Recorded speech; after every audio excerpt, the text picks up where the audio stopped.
Okay, let's talk about abstracting from the physical exam now. Okay, so we're looking for body areas and organ systems.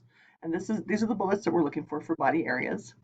And these are the bullets we're looking for organ systems. Okay, so what we're doing, we're going to read through again, highlight the items, and then we're going to go back and count what can we count them for.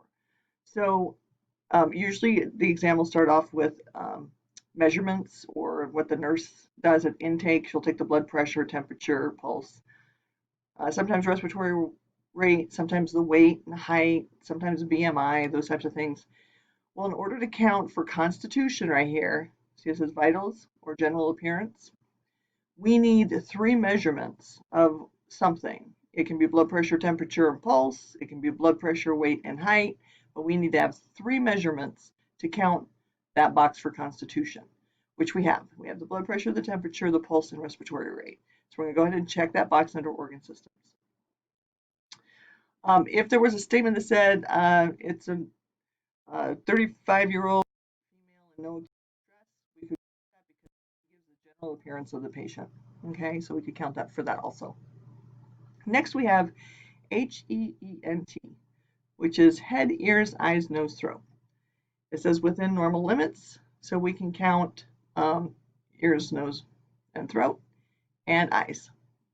Okay. Then we're going to go to the next one, chest, clear to auscultation bilaterally. He's listening to the lungs. The chest is equivalent to the respiratory rate. I'm sorry, the respiratory system, not the respiratory rate, to the respiratory system. So we're going to go ahead and check off respiratory. And then it says heart, regular rate, and rhythm without murmur, rub, or gallop. The chest is going to, I'm sorry, the heart is going to equate to cardiovascular. So we're going to check out cardiovascular. Then we go down, it says abdomen, gravita non tender, vertex.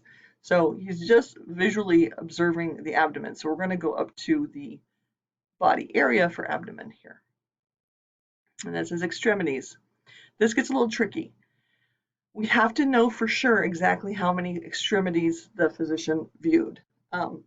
So this says the patient has 1+ pitting edema bilaterally to the knee. All I know is that he checked out both legs. So I can only give him or her a count of 2 extremities. So it would be one there and one here. Okay.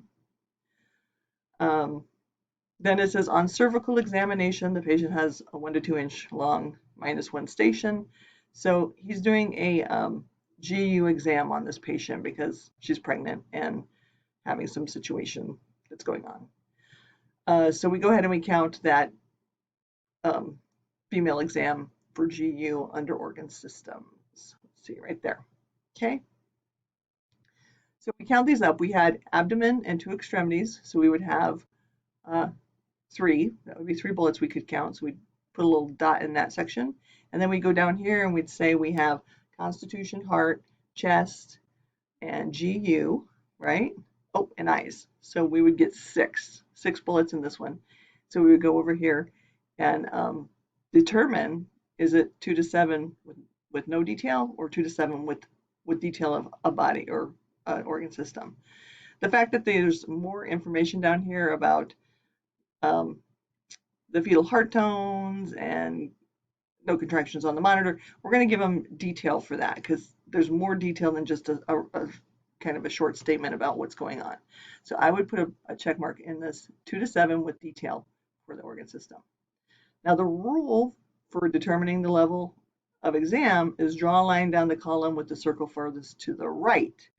Fortunately, we had 2 to 7 over here and a bullet over here, so our exam level is going to be detailed.